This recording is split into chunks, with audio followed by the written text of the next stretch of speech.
Assalamualaikum warahmatullahi wabarakatuh. Kami di sini akan menyampaikan materi mengenai difraksi gelombang. Kami beranggotakan 3 orang. Yang pertama itu saya sendiri, Muhammad Farhan Firmansyah, NPM 22. Selanjutnya ada Miftahur Rahmah, NPM 35. Dan yang terakhir ada Sinta Nur Asriningrum, NPM 36. Next. Apa itu difraksi gelombang? Difraksi gelombang merupakan penyebab penyebaran atau pembelokan gelombang ketika melewati suatu halangan atau rintangan. Contohnya seperti pemecah gelombang, pulau, batu, dan lain-lain. Fenomena ini terjadi transfer energi dalam arah tegak lurus, penjalaran gelombang menuju daerah terlindung. Apabila tidak terjadi difraksi, maka daerah belakang rintangan akan tenang. Selanjutnya, adapun difraksi ini berdasarkan penghalang, yaitu ada 2. Yang pertama tunggal, dan yang kedua itu ganda dengan celah, atau ada celah di tengahnya. Next. Selanjutnya yaitu penghalang tunggal.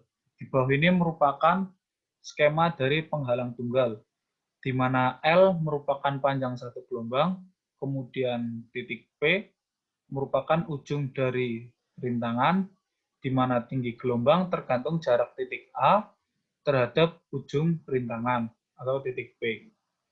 Kemudian koefisien difraksi atau keaksen. Untuk mencari keaksen itu rumusnya adalah HA atau ketinggian di titik A dibagi dengan ketinggian di titik P, di mana keaksen sama dengan F theta beta R per L, di mana arah gelombang tegak lurus dengan puncak gelombang.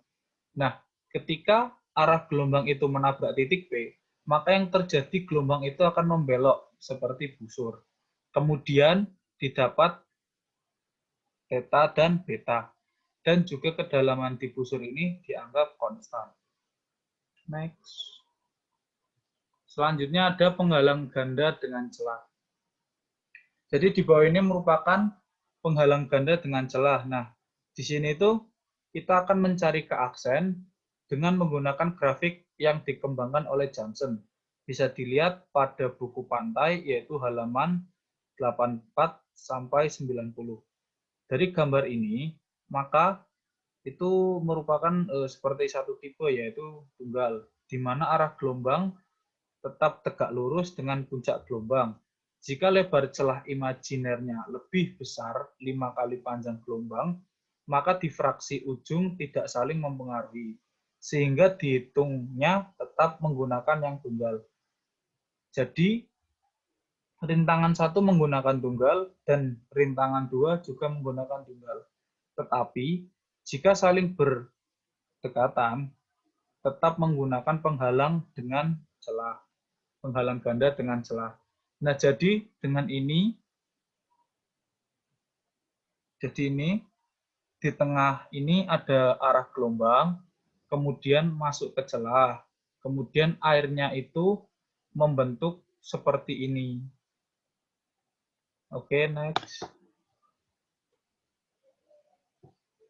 Selanjutnya ada hitungan difraksi gelombang. Di sini saya memiliki contoh soal. Suatu deret gelombang dengan periode 8 detik menuju pemecah gelombang dengan membentuk theta itu 60 derajat.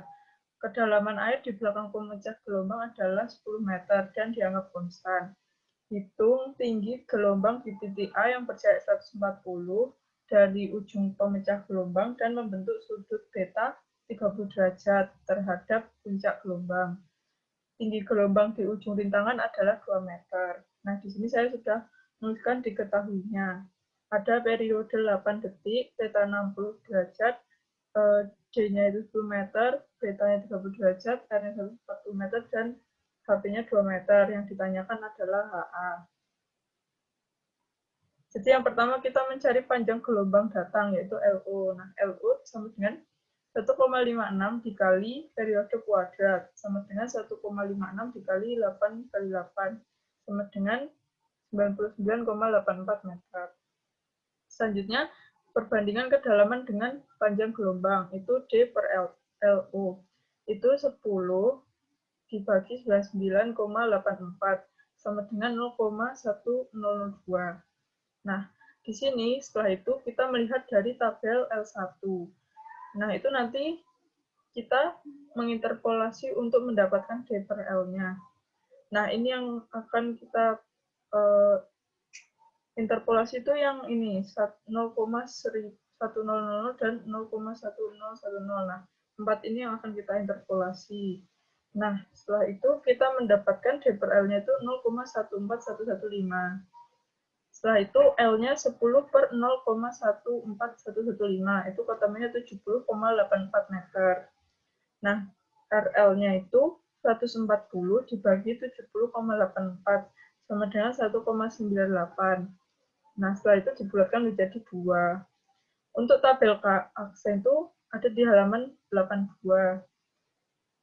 Kan di sini kita diketahui tetanya 60. Terus betanya itu 30. Nah, berarti 0,28 karena R per L-nya itu tadi 2. Nah, berarti 0,28 sehingga kita mendapatkan K aksennya itu 0,28. Nah, habis itu mencari HA-nya itu HA sama dengan K aksen dikali HP sama dengan 0,28 dikali 2, yaitu 0,56 meter. Terima kasih, semoga ilmunya bermanfaat. Wassalamualaikum warahmatullahi wabarakatuh.